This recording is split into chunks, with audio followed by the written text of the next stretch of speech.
Hoje vamos fazer então aqui, ver se nós conseguimos trazer então a palavra do Senhor tanto para nós crianças maiores como para as crianças menores, tá, Tiago? Ok? Os nossos meninos e meninas que estão aqui hoje, os mais novos e os mais experientes. Nós vamos entender um pouco sobre o significado dos presentes que Jesus ganhou. E é interessante que eu recebi, nesses últimos dias, um quadro, uma foto, onde tinha um rapaz no banco sentado e a figura de Jesus sentado do lado dele. A figura de Jesus ali sentada, então, do lado dele. E aí ele fala assim: puxa vida, não ganhei nada nesse Natal. Claro que é uma tirinha, né? E aí Jesus do lado falou assim: mas o aniversário é seu? Queridos, quero neste plano de fundo tratar com os irmãos algo muito sério e importante que eu tenho percebido nos últimos dias. E a leitura que eu quero estar trabalhando com os irmãos está em Mateus capítulo de número 2. Não quero usar esse texto como pretexto, vamos observá-lo um pouco. Mas eu queria entender que nesses últimos dias eu tenho percebido que as pessoas estão dando muita ênfase para o Messias errado. Estão, de certa forma, adorando o Messias errado. Há uma exaltação do Messias errado. Isso serve para nós, principalmente como cristãos, que o verdadeiro Messias disse para que nós fizéssemos em primeiro lugar, de acordo com o primeiro e grande mandamento, amar a Deus acima de todas as coisas, e depois o próximo como a nós mesmos. Mas trazendo um pouco antes disso, no capítulo 6 desse mesmo evangelho escrito por Mateus, ele fala que nós precisamos em primeiro lugar buscar o reino e a justiça desse Deus.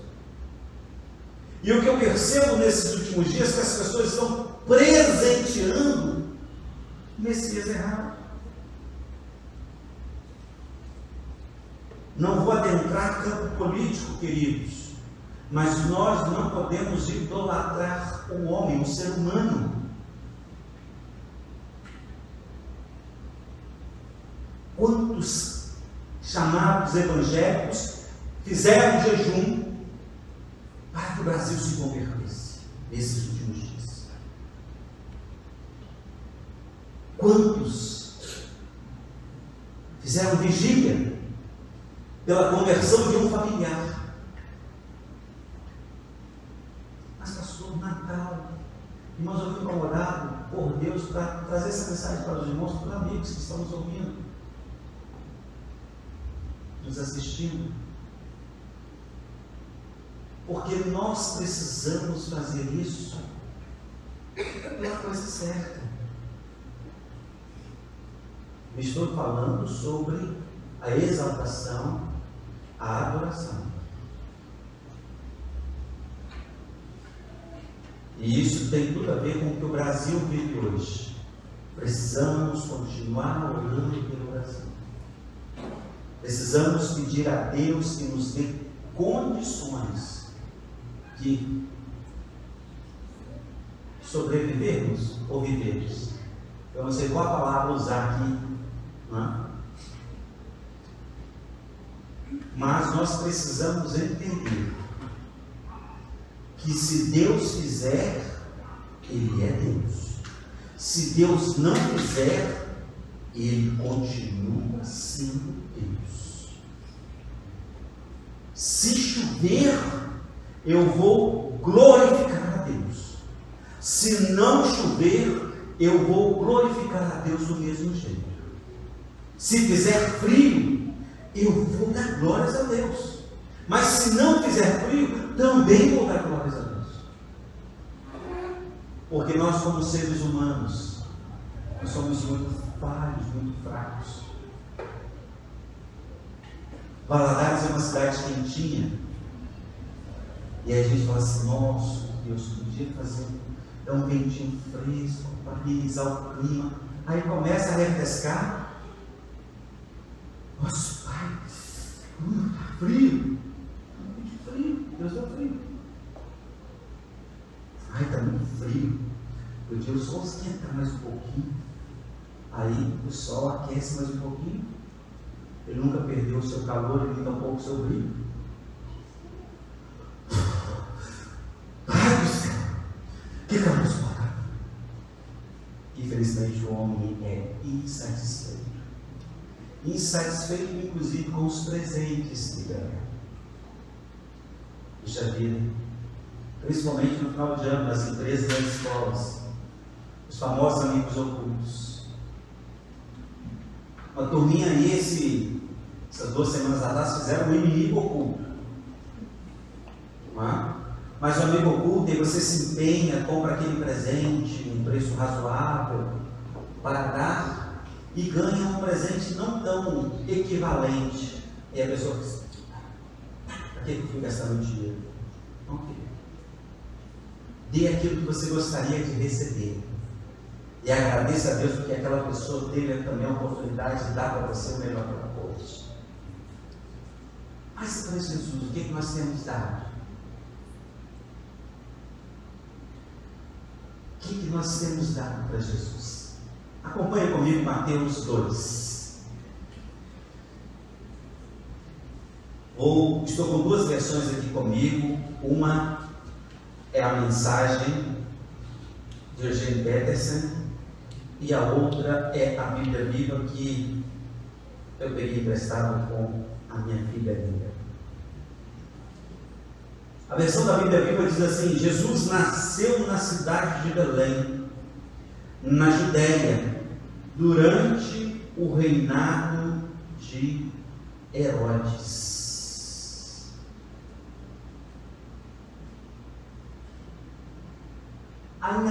Na Bíblia, a mensagem diz assim, que um grupo de sábios vindo do Oriente chegou a Jerusalém e eles perguntavam, onde poderemos encontrar e homenagear?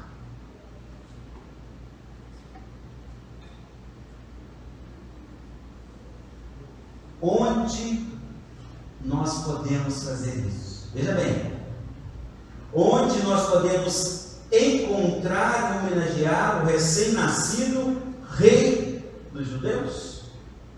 Na Bíblia Viva fala onde que nós podemos ir, porque nós viemos aqui para adorar o menino.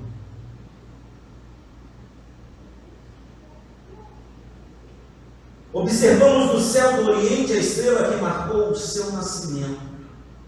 Fizemos essa peregrinação, porque eles saíram de onde eles estavam e foram para Belém.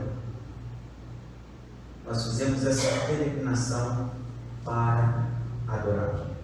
Versículo 3 diz: o rei Herodes ficou muitíssimo perturbado com a pergunta deles.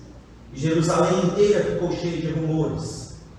Ele convocou uma reunião com os líderes religiosos dos judeus. Os profetas nos informaram onde o Messias nasceria. Sim ou não? Ele perguntou. Sim, responderam então os líderes religiosos.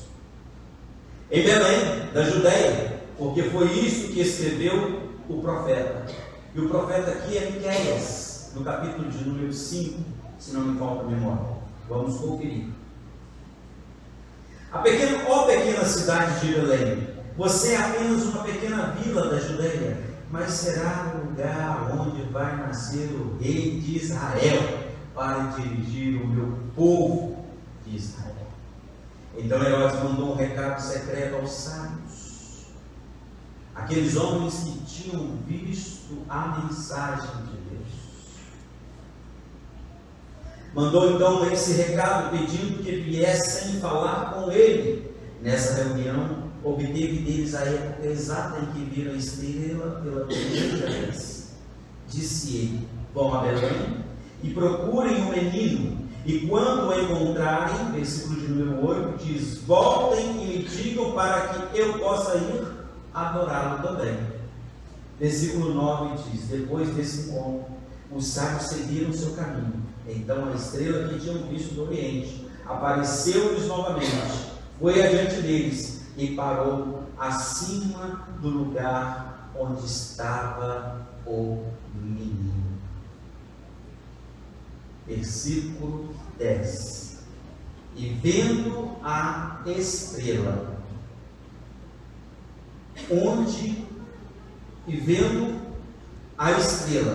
a alegria deles foi imensa. Entrando na casa onde estavam o menino e Maria, sua mãe, eles se ajoelharam diante dele para o adorar. Então abriram os seus tesouros e lhe deram presentes. Presentes esses: ouro, incenso e mirra. Na Bíblia, a mensagem diz, este último versículo, que entraram na casa e viram o bebê nos braços de Maria, sua mãe. Num gesto de submissão, ajoelharam-se e o adoraram. Em seguida, abriram a bagagem, que são as suas bolsas, as suas malas, e entregaram os presentes à família: ouro, incenso e mirra. Amém. Que Deus me abençoe e te abençoe nessa palavra, em nome de Jesus. Meninos maiores, meninas maiores, meninos menores, meninas menores, meninos e meninas. Natal nós sempre gostamos de ganhar presente, sim ou não? É verdade? Tornou-se uma data comercial e não mais uma data de cunho, abre aspas, espiritual. Lembram-se mais do velhinho de cabelo branco, barba branca, que veste uma roupa vermelha e fala do que do próprio Senhor Jesus. Esperam, as crianças aprendem por causa da mídia, esperam a chegada deste homem, mas muitos pais têm falhado para ensiná-los a esperar o retorno de Jesus e comemorar neste dia o nascimento dele. Queridos, Jesus recebeu ouro, incenso e mirra após o seu nascimento. Mas se nós olharmos para a Bíblia, ela não vai explicar, não está explícito aqui o significado pelo qual Jesus recebeu esses tesouros, esses presentes dos sábios. Algumas versões falam sábios, outros magos, outros pastores, mas eram homens muito sábios da sua época. Trazendo para os nossos dias, seriam os astrônomos, aqueles que estudam as estrelas, o universo, o que está acontecendo.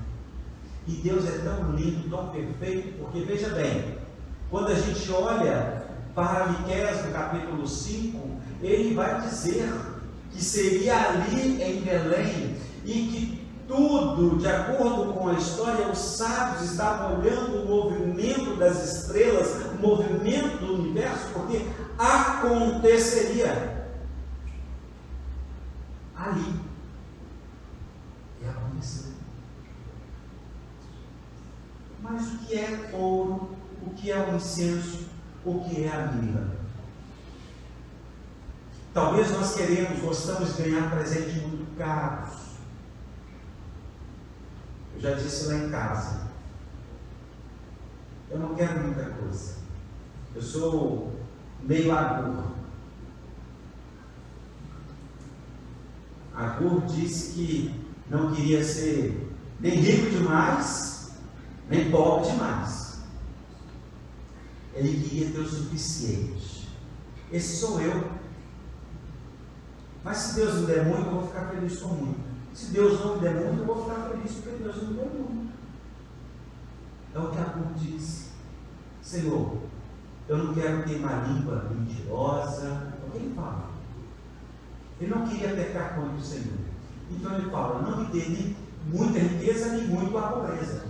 Porque se eu ficar rico demais, eu posso esquecer do Senhor e pensar que meu Deus é quem? Meu bolso, né? Meu dinheiro trazendo para nós hoje. E de repente, se o Senhor me fizer pobre, pobre, pobre demais, eu posso pecar contra o Senhor. E aí a versão JFS, viu? Vou saquear um armazém, vou roubar o vizinho.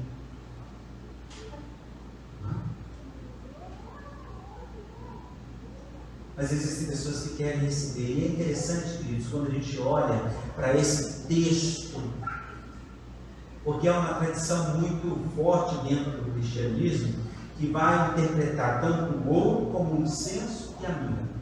Vamos para o primeiro, que é o ouro. Atenção, crianças. Crianças menores e crianças maiores. O ouro, quando os homens, os pastores, os sábios ou os magos aqui, não importa a sua versão, eles apresentam o ouro para Jesus. O ouro simbolizava a divindade de Jesus. O ouro trazia uma tradução dizendo que ele era o rei dos judeus. De que é feita a coroa do rei? De ouro. O que chama a atenção nos palácios em termos de tesouro? O ouro. Isto tem um significado muito poderoso. Então, quando esses homens apresentam para Maria o ouro, eles estão dizendo: nós estamos declarando que este é o nosso rei. Não é à toa que eles mesmos foram para Herodes e perguntaram: olha, aonde foi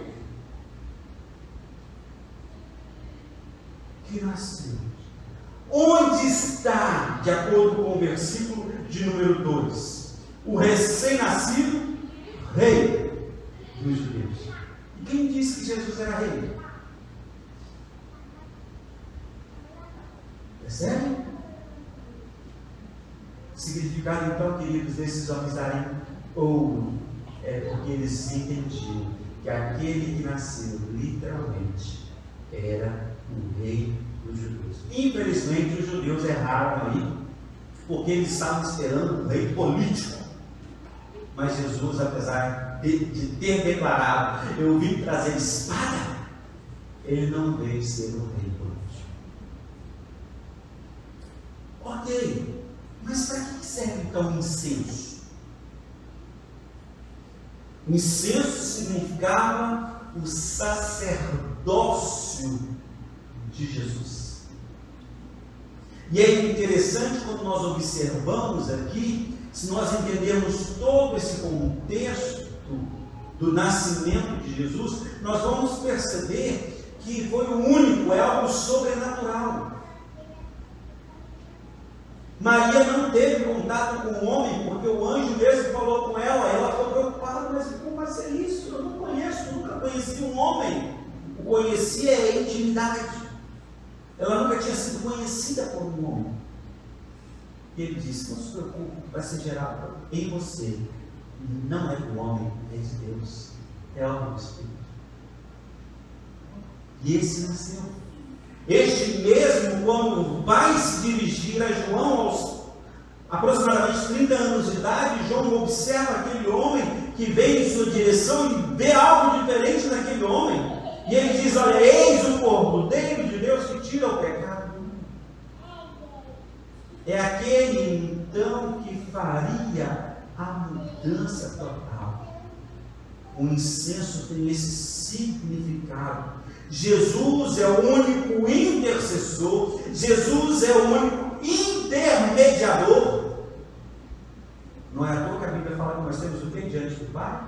Um advogado.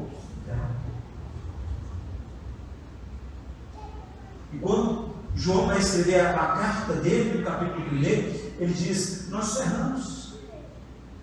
Se nós dissermos que nós não pecamos, que nós não erramos, nós nos fazemos de mentirosos. Mas de repente, você errar, você pecar, confessa. Porque se nós confessarmos os nossos pecados, diz João que Ele é fiel e justo para nos perdoar os pecados e nos purificar de toda injustiça. Esse é Jesus. Ele, como o próprio Lucas diz em Atos capítulo 4, em nenhum outro há salvação. Não há sobre a face da terra nenhum outro. É Ele que liga. E não é à toa que Ele mesmo declara para os seus discípulos: olha, peçam, acreditem naquilo que vocês estão pedindo, porque se vocês acreditarem, vocês receberão. Se fizerem isso, em meu nome. Tudo quanto pedires em meu nome, vocês vão receber. Por quê? Porque eu estou entre vocês e Deus. Quando eles levam então o incenso para Jesus, eles estavam mostrando por quê? Porque o incenso era usado pelo sumo sacerdote como elemento de quê? De intercessão e de expiação. No templo de Jerusalém. Então eles levavam apresentando então ao sumo, reconhecendo que Ele era aquele que tinha todo o poder de falar com Deus pelo homem. Isso antes da crucificação, isso antes do véu se rasgar, porque nesse tempo ainda estavam vivenciando a lei, ok? Mas, peraí, vamos lá, me ajuda aqui, quem pode me ajudar? Vou perguntar aqui a Rebeca: ouro, incenso e mirra. O que é mirra? Casquinha de pedra? A mirra trazia um significado muito poderoso ali, queridos. A mirra tinha o significado da paixão e a morte de Jesus Cristo. Veja bem, olha o que Deus mostra para nós aqui nesse momento da palavra de Deus. Estes homens estavam ali declarando: nós reconhecemos que este é o nosso rei. Nós reconhecemos que este é aquele que vai estar entre nós e nosso papai. Mas nós também reconhecemos que este que nasceu hoje, ele vai sofrer. Vai morrer por nós.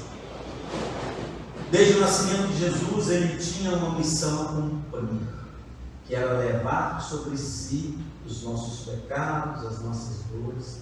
Detalhe: quando Jesus Cristo, através do evangelista João, traz a declaração no capítulo 3, no verso 16, não está escrito que Deus amou os batistas de tal maneira, Deus amou os presbiterianos de tal maneira, Deus amou, ali está escrito que Deus amou todas as pessoas, o mundo,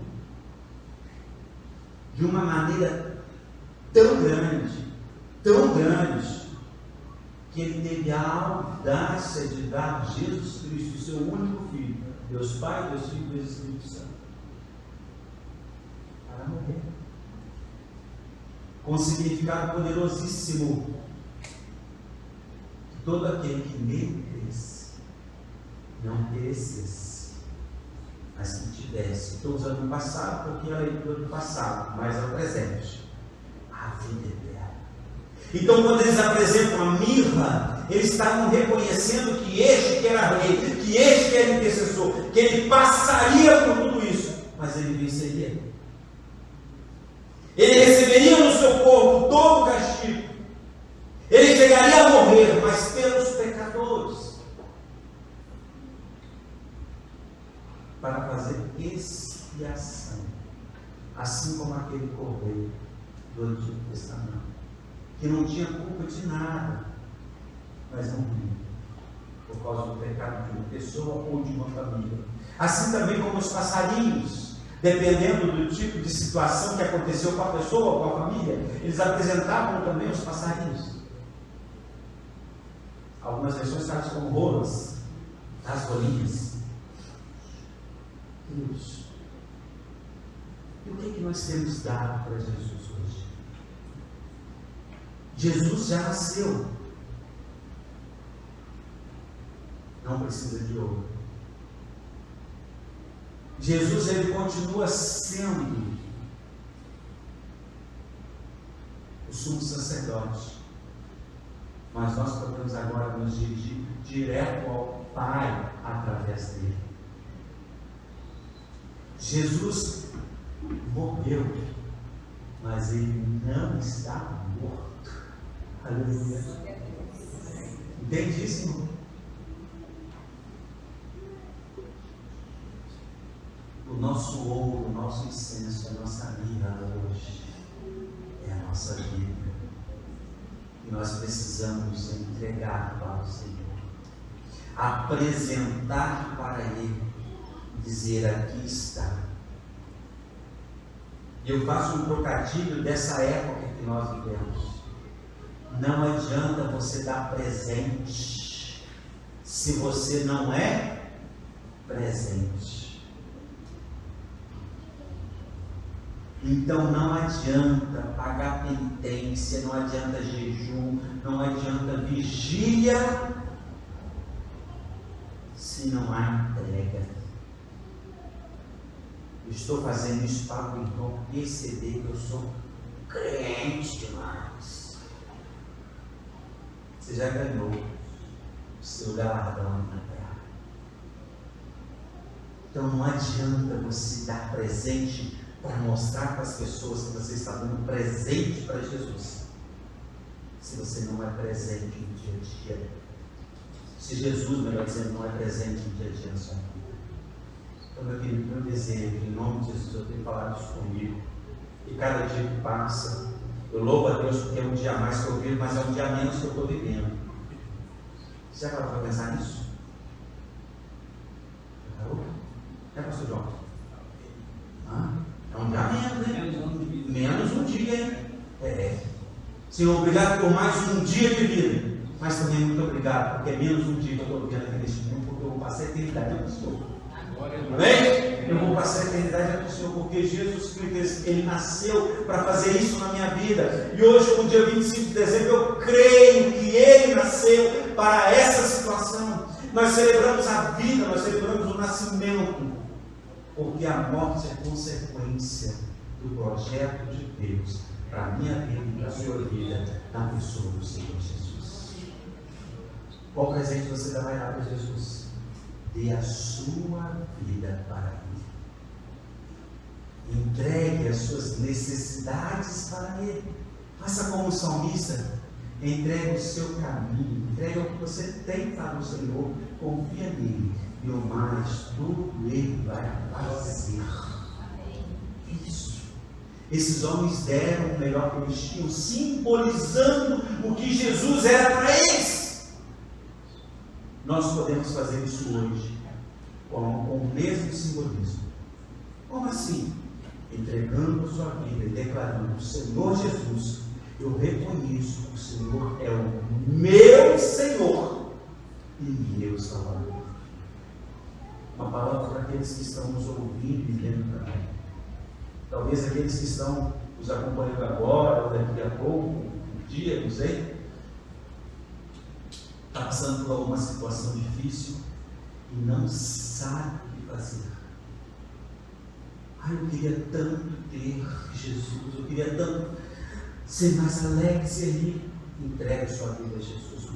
Esse é o maior presente que você pode dar para você mesmo.